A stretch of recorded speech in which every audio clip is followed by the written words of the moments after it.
The message arrived at 3 in the morning, station time. Ambassador Lena Vasquez was asleep in her quarters aboard the Meridian Arc, a diplomatic station that floated in orbit around a neutral world at the edge of conquered space. She had spent the evening negotiating trade routes with a species that communicated through color changes in their skin, and she was exhausted. When her personal terminal began screaming with a priority alert, she thought it was a mistake. It was not a mistake. The message was short.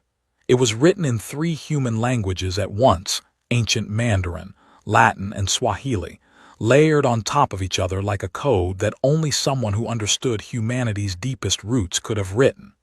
No alien species in the galactic Concord used those languages.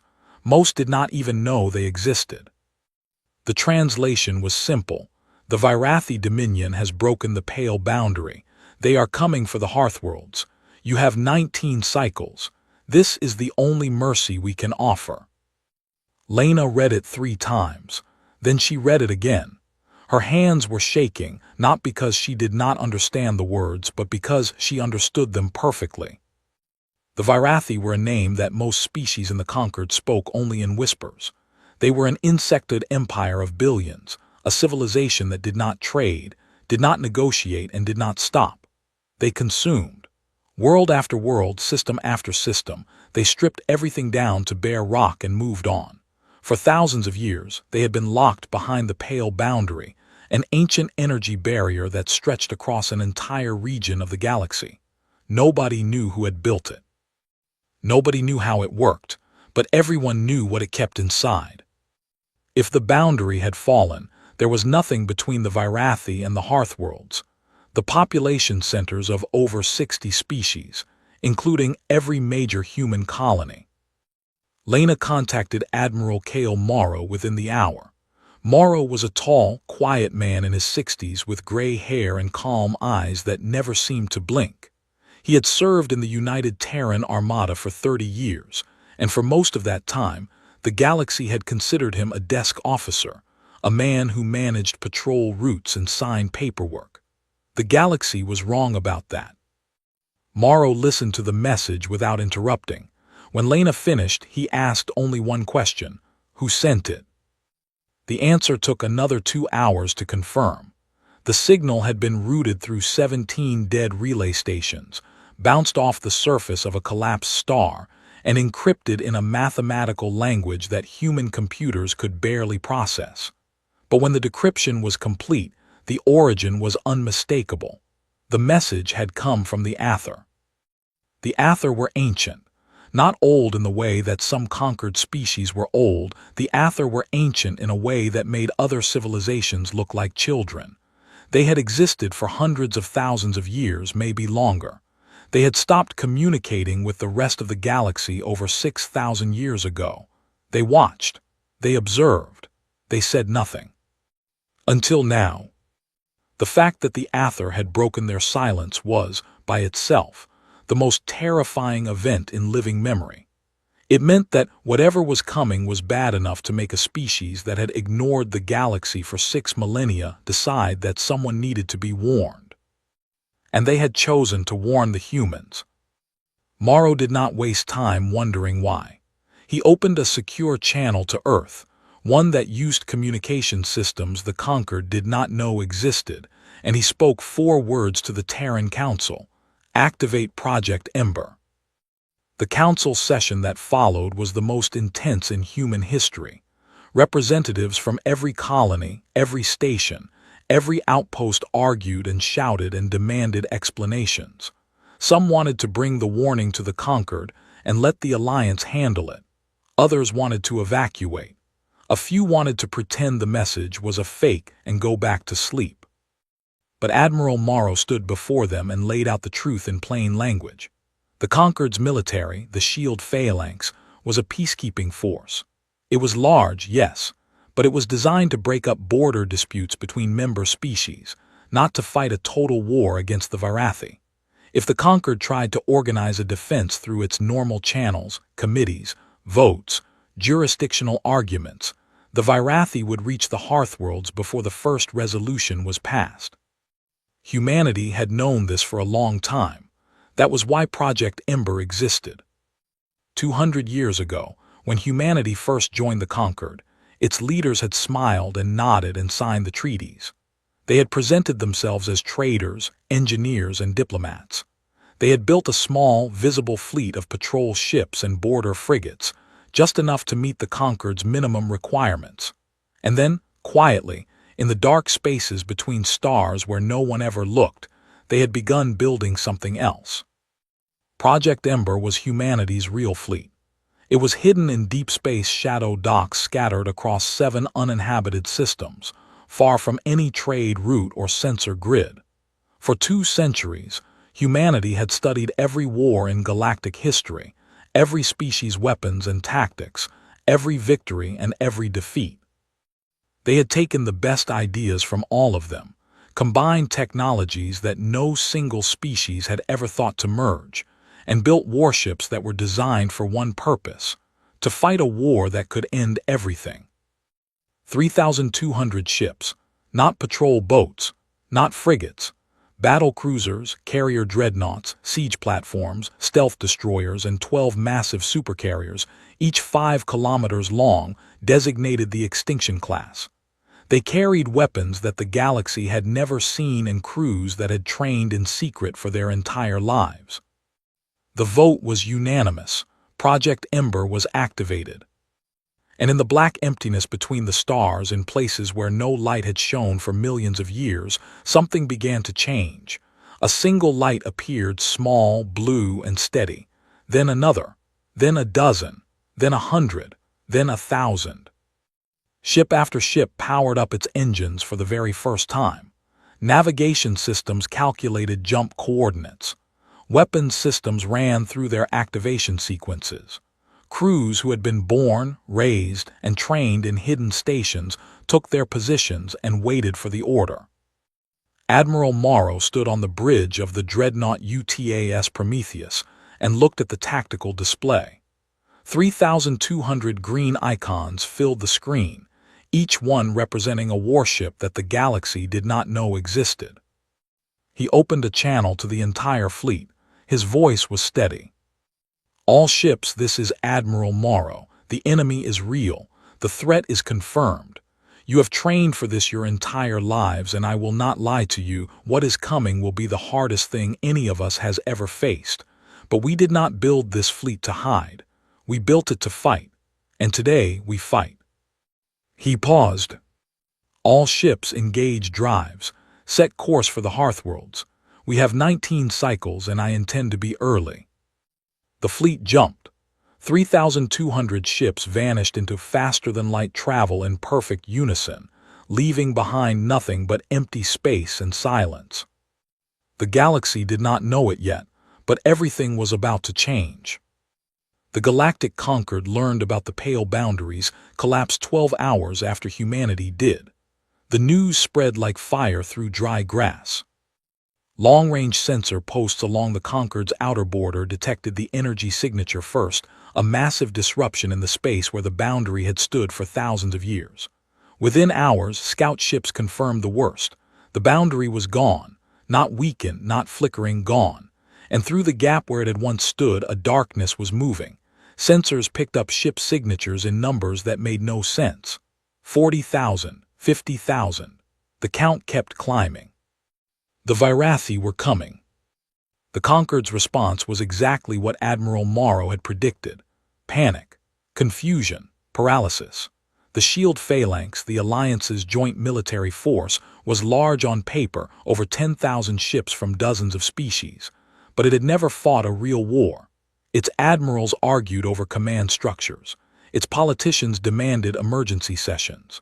3 species withdrew their fleets entirely, pulling them back to protect their own homeworlds and leaving gaps in the defensive line.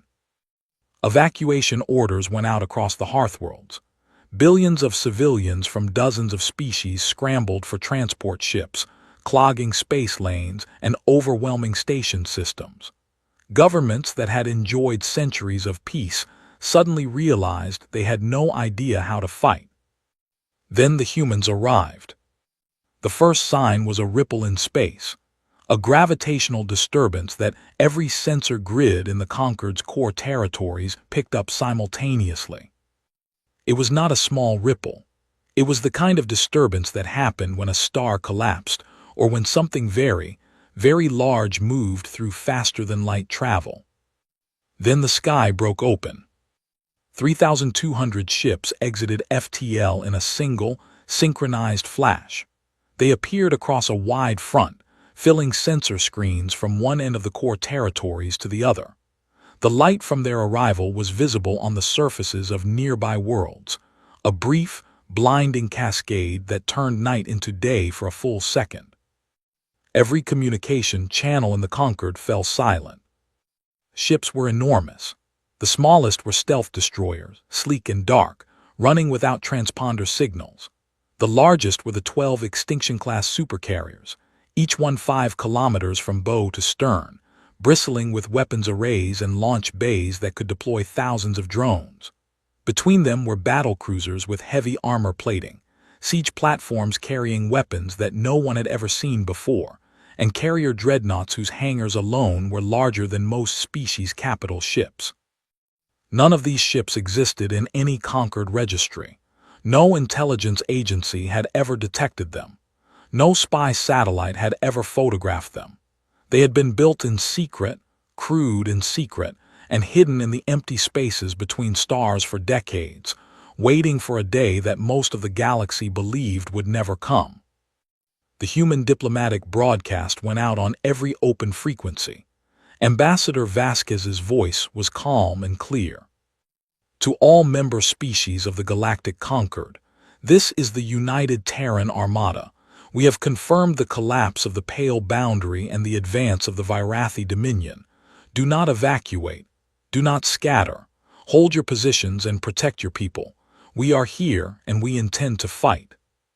The reactions came fast, and none of them were calm.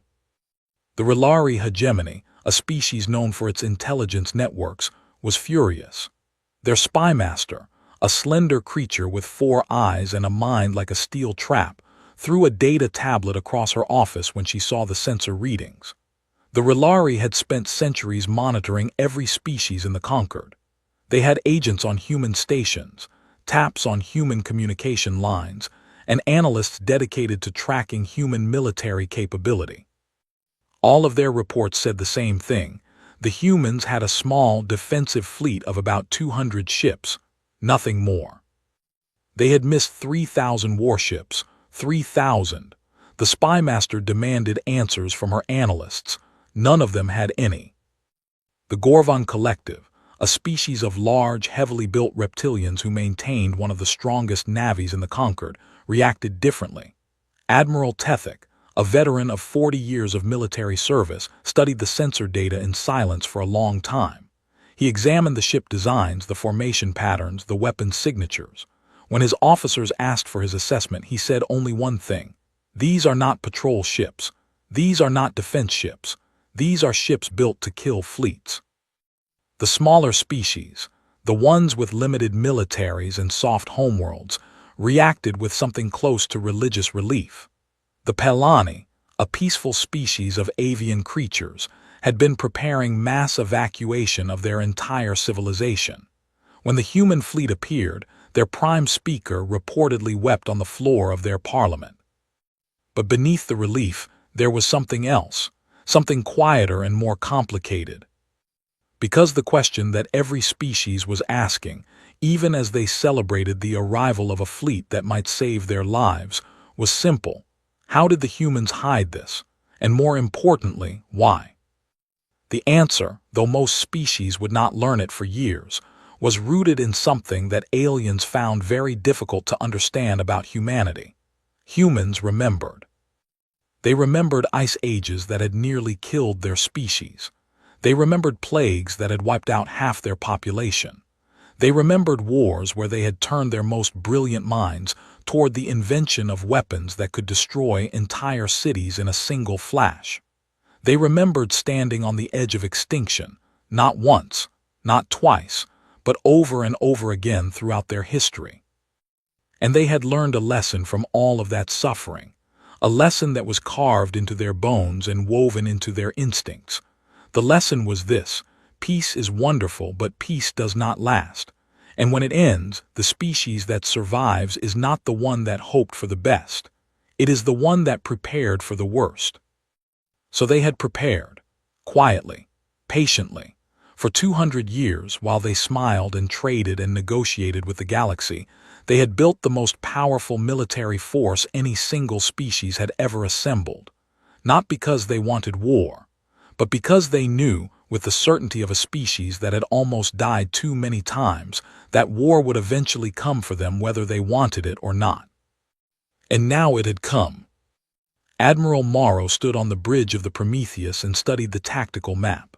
The Varathi swarm was 17 cycles away and closing fast.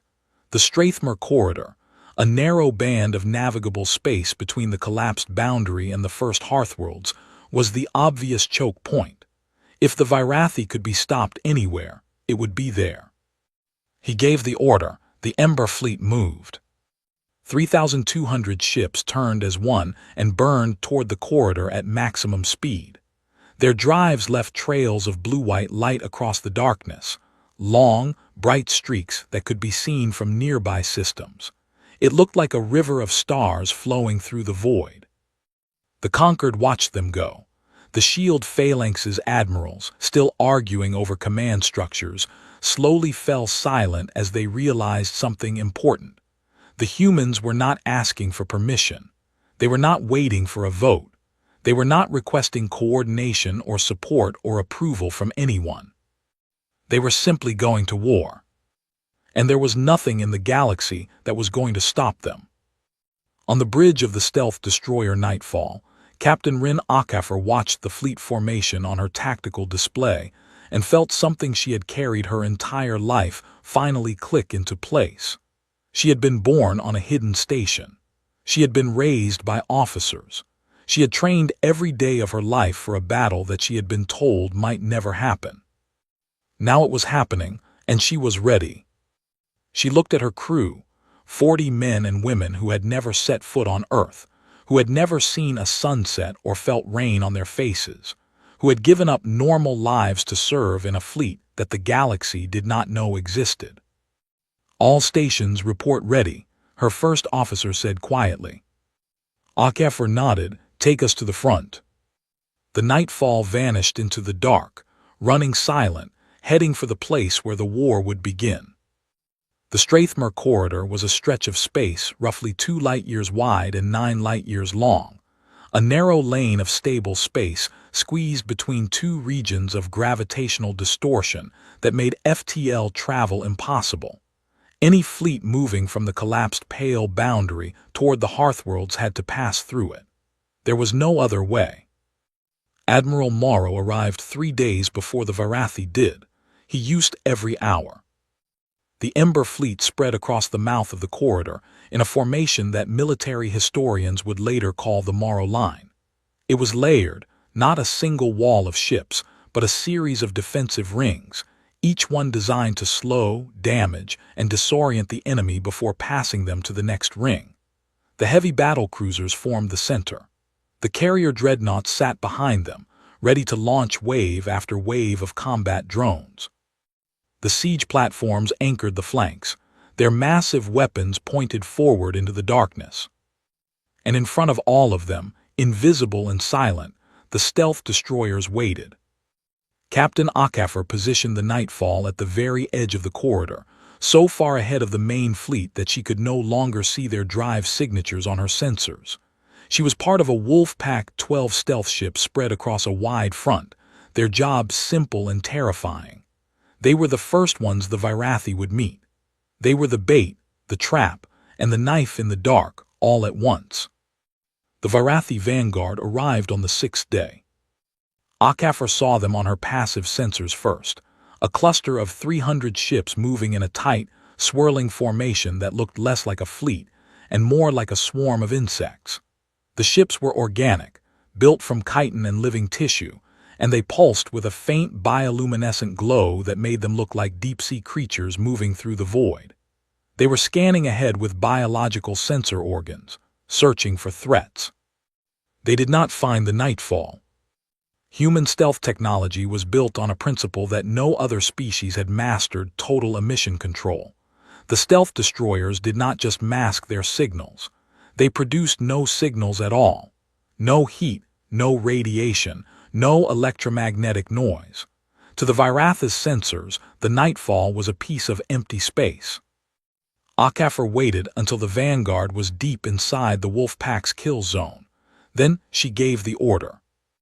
12 stealth ships fired simultaneously. Kinetic lances, long rods of ultradense metal accelerated to a fraction of light speed, punched through the Virathi formation like needles through cloth. The first volley destroyed 40 ships instantly. The second volley, fired 3 seconds later, destroyed 30 more. Electronic warfare systems activated, flooding Virathi communication frequencies with noise and false signals. The vanguard broke apart. Ships scattered in every direction, firing blindly at targets they could not see. Akafar's wolf pack moved through them like ghosts, striking and vanishing, striking and vanishing. In 11 minutes, the engagement was over. 240 Virathi ships were destroyed or disabled. The wolf pack had lost 0. Akafar allowed herself one slow breath. Then she checked her long-range sensors and felt the brief spark of victory die in her chest. Behind the vanguard, filling the corridor from edge to edge, the main Virathi swarm was coming. The sensor count climbed past 10,000, then 20,000, then kept going. The swarm moved like a living wall, dense, coordinated, and enormous beyond anything Akafar had imagined. Individual ships were hard to distinguish. The whole mass pulsed and shifted like a single organism. She transmitted the sensor data back to the Prometheus. Admiral Morrow received it without visible reaction. He had expected this. The Virathi did not send armies. They sent tides. "All ships," he said over the fleet channel, "stand ready, they are here." The swarm hit the first defensive ring like a wave hitting a seawall. The space between the two forces erupted in light and fire. Kinetic lances tore through Virathi hulls. Plasma batteries burned ships out of the sky. Combat drones launched from the carrier dreadnoughts and met the Viratha's own drone swarms in a chaotic, glittering storm that filled cubic kilometers of space with explosions and debris. The Virathi pushed forward with mindless, relentless pressure. For every ship that was destroyed, 3 more took its place. They did not retreat. They did not hesitate. They simply pressed and pressed and pressed, like water finding its way through cracks in a dam. Morrow watched the battle develop and made his decision. He activated the Hellfire engines. 3 Extinction-class supercarriers, positioned at the narrowest point of the corridor, powered up systems that had never been tested in combat. The Hellfire engines were humanity's most closely guarded secret, weapons that did not destroy ships, but destroyed the fabric of space itself. They destabilized the quantum structure of local space, making faster-than-light travel physically impossible within a radius of 4 light-years. The effect was immediate and devastating. Thousands of Virathi ships that were mid-jump, trying to bypass the defensive lines and strike at the Hearthworlds directly, were ripped out of FTL travel and thrown back into normal space. They emerged scattered, damaged, and completely disoriented, their navigation systems fried and their formations shattered. The Ember Fleet's 2nd and 3rd defensive rings opened fire on the scattered ships. It was not a battle, it was a harvest. But the main swarm, the ships that were already in normal space, kept coming. The Virathi Hive Admiral, the intelligence-designated Skethris, adapted faster than Morrow had hoped. It pulled its forces into tighter formations, sacrificing the outer ships as shields for the inner ones. It sent waves of smaller drone ships ahead to absorb kinetic lance fire before the capital ships advanced. It was not stupid. It was not mindless. It was ancient and experienced, and it had broken civilizations far older than humanity. The battle became a grind. Hours passed. The defensive rings held, but they bled. Human ships began to take damage. A battle cruiser on the left flank took a direct hit from a Virathi acid lance and broke apart. A carrier dreadnought lost its hangar bay to a swarm of boarding organisms. The stealth destroyers, now revealed by the chaos of close combat, fought in the open for the first time, their speed and agility keeping them alive but their ammunition running low. Akafar lost 2 ships from her wolf pack in the first 4 hours. She lost 3 more by the 8th hour. Good ships, good crews, people she had known her entire life, gone in flashes of light that lasted less than a second.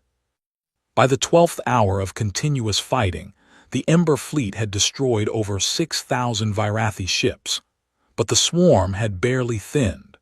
The numbers on the tactical display kept climbing as more Virathi poured through the breach in the boundary, an endless river of chitin and fury. The conquered species, watching the battle through long-range sensor feeds, sat in stunned silence. They had never seen combat on this scale. The Gorvan Admiral Tethek, observing from his flagship, studied the human tactics with the eye of a professional soldier. The precision, the coordination, the willingness to take losses and keep fighting. He had spent his entire career believing the Gorvan had the finest navy in the galaxy. He no longer believed that. He turned to his officers and spoke words that would be repeated across the galaxy for centuries to come. They told us they were merchants. They lied. On the Prometheus, Morrow studied the tactical display. The math was simple and merciless. At the current rate of attrition, the Ember fleet would be destroyed in 72 hours. The Virathi would lose 30,000 ships in the process, but they would still have enough left to reach the Hearthworlds. Holding the line was not enough. It had never been enough against the Virathi. History proved that. Then something happened that had never happened before in 12,000 years of recorded galactic history. The Virathi communicated. A signal cut through the noise of battle on an open frequency, not a weapon, not a sensor pulse, but a message. It came from Skethris itself, transmitted in a crude approximation of conquered trade language. The translation was rough but clear. You are new, you fight differently, it does not matter, we are endless. Every ship in the Ember fleet received it. Every crew heard it. For a moment, the weight of those words pressed down on all of them. The cold, alien certainty of a species that had been consuming civilizations since before humanity had learned to use fire. Morrow read the message on his display. He was quiet for a long time. Then he looked at his tactical officer. "Send them our reply," he said. "What reply, sir?" Morrow's expression did not change. Activate Phase 2.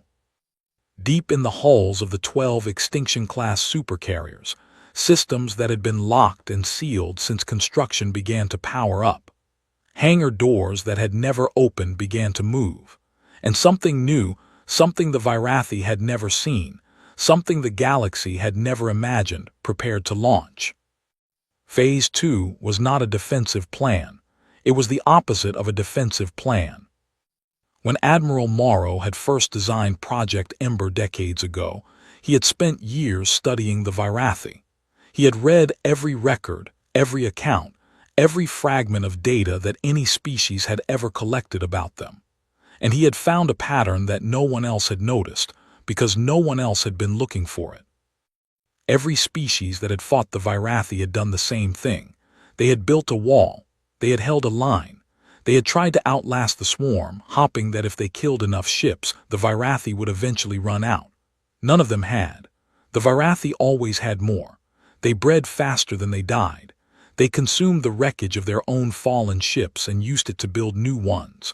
A defensive war against the Virathi was a war of slow, certain death. Morrow's conclusion had been simple. You do not outlast a swarm. You break it at the source. Phase 2 was the breaking. The 12 Extinction-class supercarriers opened their secondary hangars, enormous bays that had been sealed since the ships were built.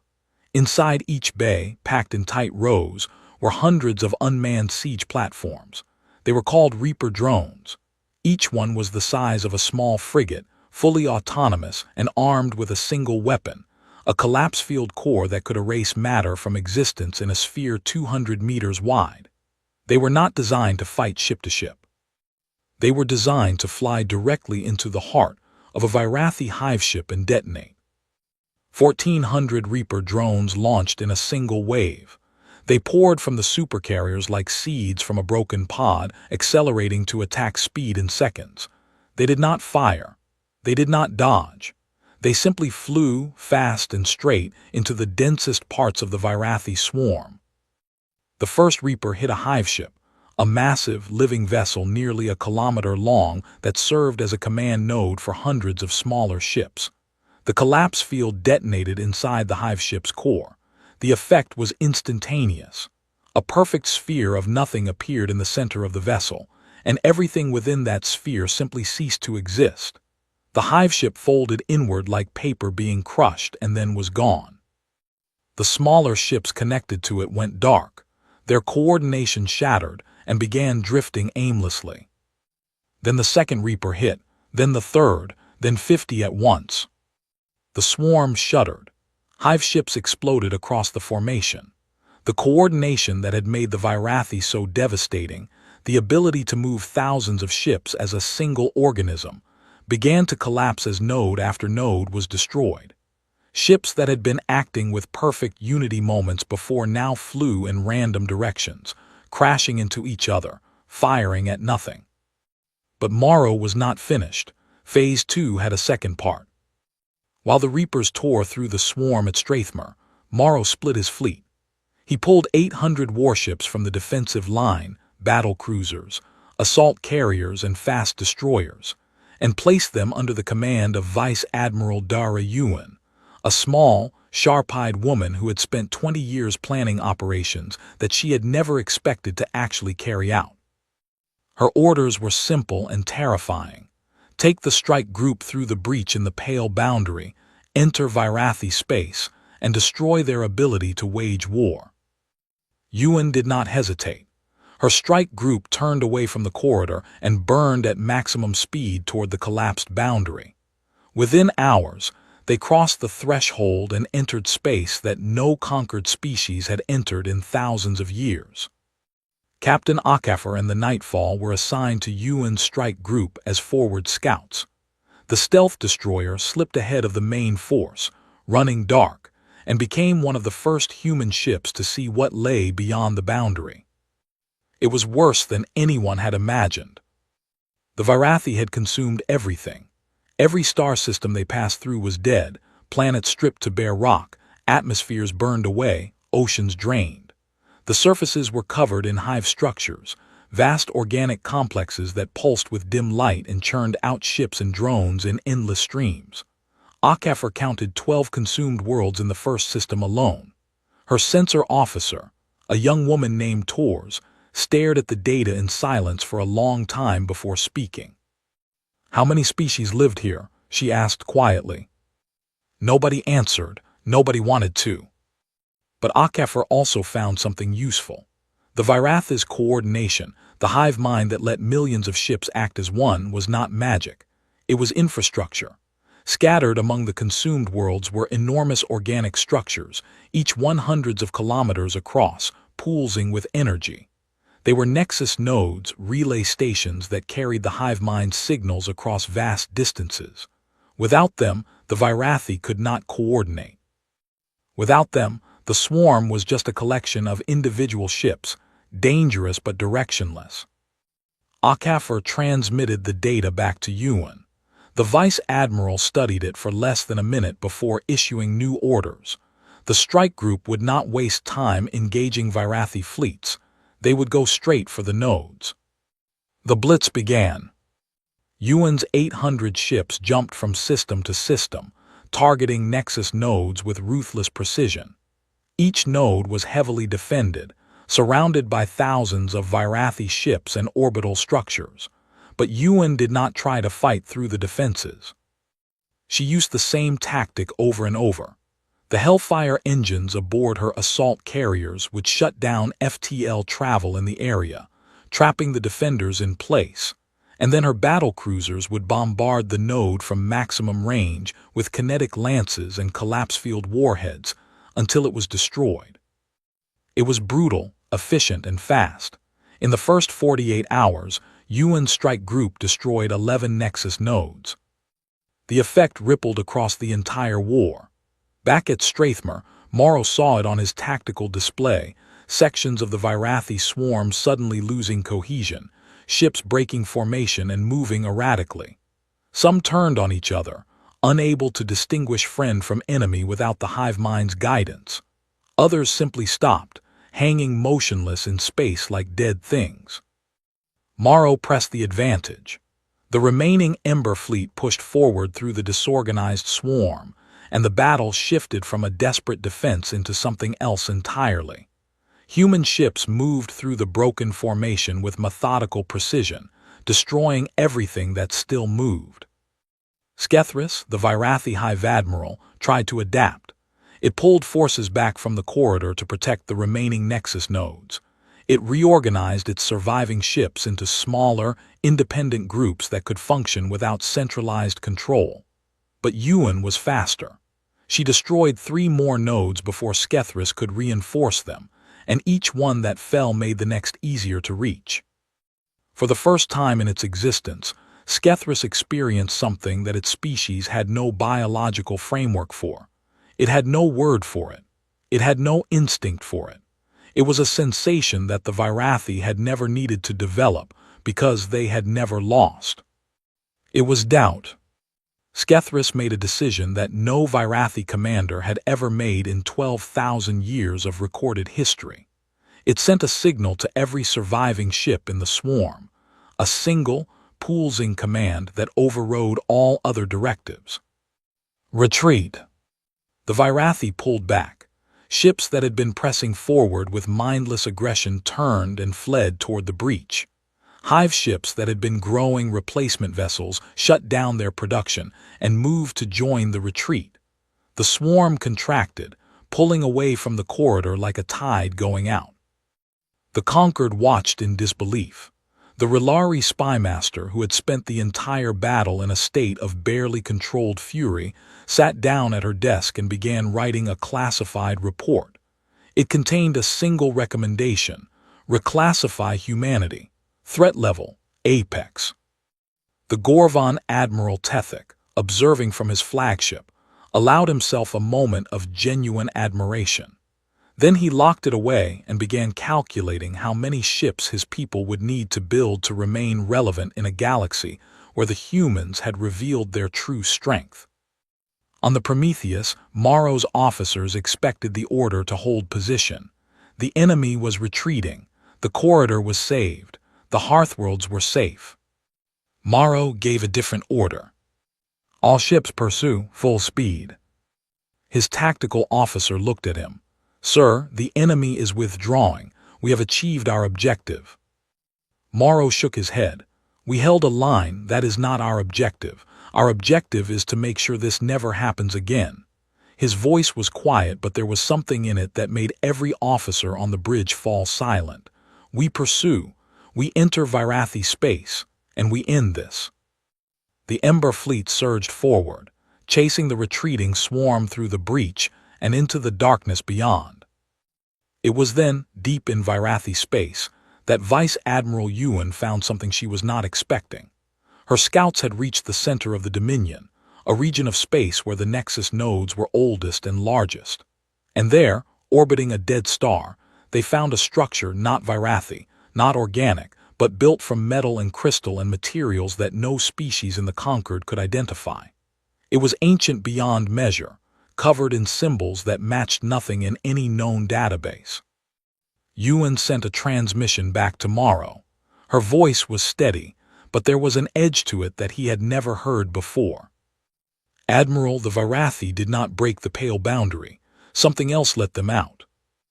The structure orbiting the dead star was older than anything Vice Admiral Yuan had ever seen. It was older than anything anyone had ever seen. Scans estimated its age at somewhere between 2 and 5 million years, but the instruments kept giving different readings, as if the structure existed slightly outside of normal time. It was enormous, a ring-shaped megastructure nearly 800 kilometers in diameter, built from metals and crystalline materials that did not match any known element. Its surface was covered in symbols, millions of them, etched into every centimeter of its hull in precise, repeating patterns. Power still flowed through its core, dim but steady, like a heartbeat that had been beating for longer than most species had existed. Captain Akefer and the Nightfall were the first to enter it. The stealth destroyer slipped through a gap in the ring's outer shell and into a vast internal chamber. The space inside was dark and silent, lit only by faint pulses of blue light that traveled along channels in the walls. Akefer's science officer ran continuous scans while the ship moved slowly through the interior, mapping everything. What they found changed the meaning of the entire war. The structure was a control hub, the central node of the Pale Boundary itself. It had been built by a civilization that the data archives inside the structure identified only as the architects.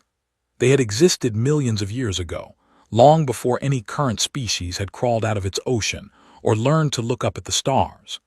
They had been powerful beyond comprehension, capable of engineering on a scale that made the Conquered's greatest achievements look like children building with blocks. And they had built the Virathi. Akefer's team found the records deep in the structure's data core. The architects had created the Virathi as a weapon, a self-replicating biological army designed to consume and expand without limit. They had engineered the hive mind, the nexus nodes, the ability to convert any organic matter into new ships and new soldiers. The Virathi were never a natural species. They were a tool, built for a war that had been fought and forgotten millions of years before anyone alive today was born. But the tool had turned on its makers. The Virathi could not be controlled, could not be shut down, could not be reasoned with. The architects had tried everything. In the end, they had built the Pale Boundary, a massive energy barrier powered by this very structure, and sealed the Virathi behind it. Then the architects had disappeared, either destroyed by their own creation or gone somewhere beyond the reach of history. The boundary had held for millions of years, but nothing lasts forever. The structure's power core had been degrading slowly, century by century, and Yuan's engineers could not determine what had accelerated the decay in recent centuries. The boundary had weakened, thinned, and finally collapsed. The Virathi had not broken free. They had simply walked through a door that had finally rotted off its hinges. But the records contained something else, something that mattered more than anything else in the structure. The architects, knowing that the boundary might eventually fail, had built a failsafe, a kill switch embedded in the control hub systems, a specific frequency that, when broadcast through the Nexus node network, would shut down the Virathi hive mind permanently. Every Virathi in existence would simply stop, their collective consciousness extinguished in an instant. The kill switch was still functional, but the Nexus nodes that Yuan's strike group had been destroying were the very network it needed to propagate. With most of the nodes gone, the signal would not reach the entire swarm. They needed at least one node, one surviving relay point, to broadcast the frequency across Virathi space. Yuan checked her tactical data. One node remained intact. It was the largest and oldest, located in a system 3 light-years from the megastructure, and it was surrounded by the remnants of the retreating Virathi swarm, thousands of ships, disorganized but still deadly, clustered around it like antibodies protecting a wound. That was when the Aether appeared.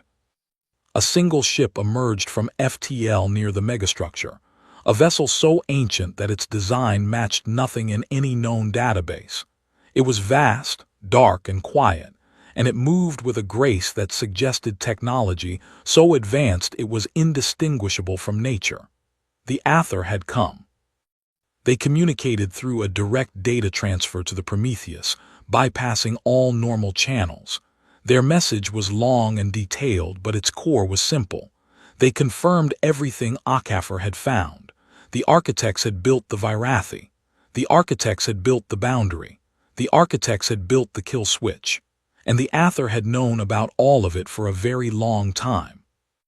Admiral Morrow, reading the Aether's message on his bridge, asked the question that everyone was thinking. Why did you warn us? Of all the species in the Concord, why did you choose humanity?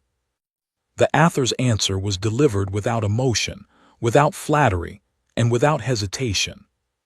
They had watched every species in the galaxy for thousands of years.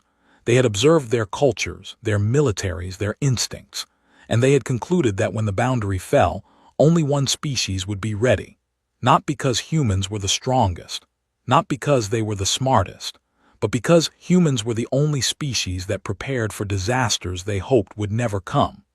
Every other civilization trusted the boundary, or trusted the conquered, or trusted that someone else would handle the crisis. Only humans had looked at the peace they lived in and thought, "This will not last," and then spent 2 centuries quietly building an armada in the dark. The Aether had recognized that instinct because they shared it. They, too, remembered what it was like to nearly go extinct. It was the oldest bond in the universe, the bond between species that had stared into the void and refused to die. Morrow absorbed this. Then he turned his attention to the kill switch. The final operation was planned in hours.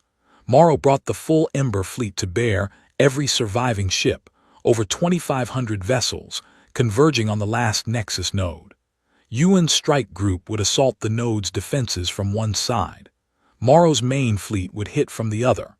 Akafor and a team of Terran Marines would board the megastructure's control hub and activate the kill switch manually. The battle began at dawn, station time, a meaningless distinction in the emptiness of space, but Morrow had always believed that humans fought better when they felt like they were starting a new day. The Virathi remnants fought with the desperation of a dying organism. Without the full hive mind, they had lost their coordination, but they had not lost their ferocity. Ships threw themselves at the Ember fleet in suicidal charges. Boarding organisms latched onto human hulls and tried to eat through the armor. Acid lances burned through shields and scorched the metal beneath. Human ships died. The battlecruiser Resolute was swarmed by hundreds of small Virathi craft and dragged down, its crew fighting to the last. The assault carrier Dawn of Fire took a critical hit to its engine core and detonated, taking 200 crew members and 1,000 combat drones with it. Every loss was felt. Every name would be remembered. But the fleet pushed forward. Through the swarm, through the fire, through the wreckage of fallen ships on both sides. They carved a path to the Nexus node, and when they reached it, they held the line long enough for Akafor to do her work. The boarding action was the worst part.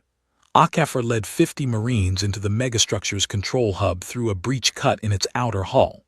The interior was dark, alien, and vast, and the Virathi had infested parts of it, organic growths covering the ancient walls, drone soldiers lurking in the corridors. The Marines fought through them room by room, corridor by corridor, losing people at every turn. Akafor took a hit to her left arm from an acid spray. She kept moving. She lost her sergeant, a man named Cade who had been her friend since childhood, to a drone ambush in a narrow passage. She kept moving. She kept moving because stopping meant dying, and dying meant that every sacrifice, every ship, every crew member, every person who had given their life in this war would mean nothing. They reached the core. It was a vast, circular chamber filled with the blue light of the architect's ancient power systems. The kill switch interface was still active, still waiting after millions of years. Akafor connected human systems to the architect technology. Her engineers worked fast, translating the alien interface, aligning the frequency. Outside, the fleet was taking heavy losses holding the perimeter. Morrow's voice came through on the comm, calm as ever.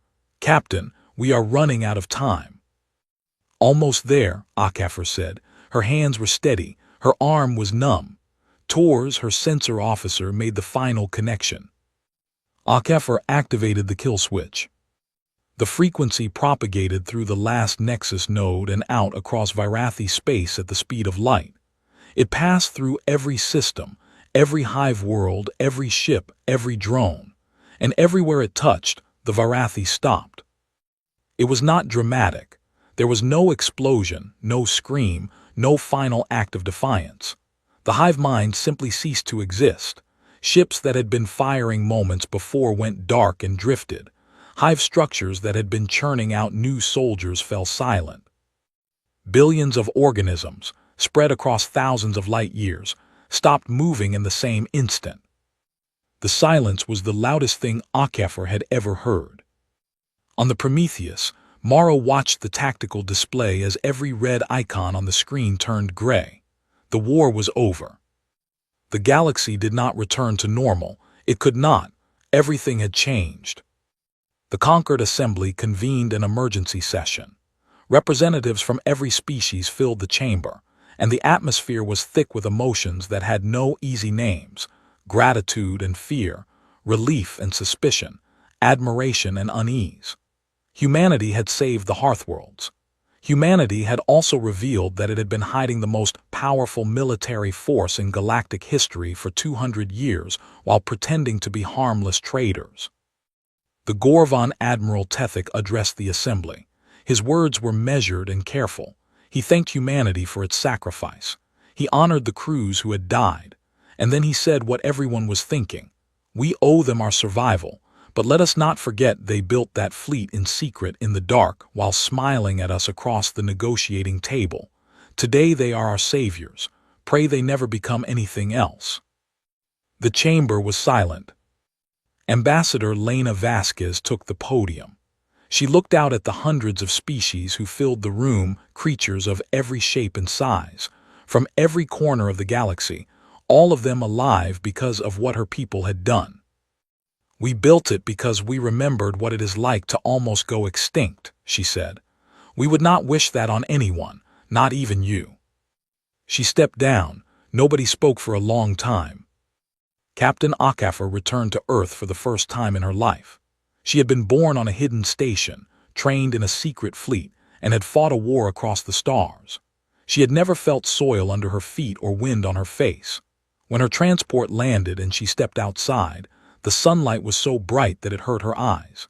She stood in a green field under a blue sky and breathed air that tasted like grass and rain, and she understood, finally, what she had been built to protect. The Aether sent one final message before disappearing into silence once more.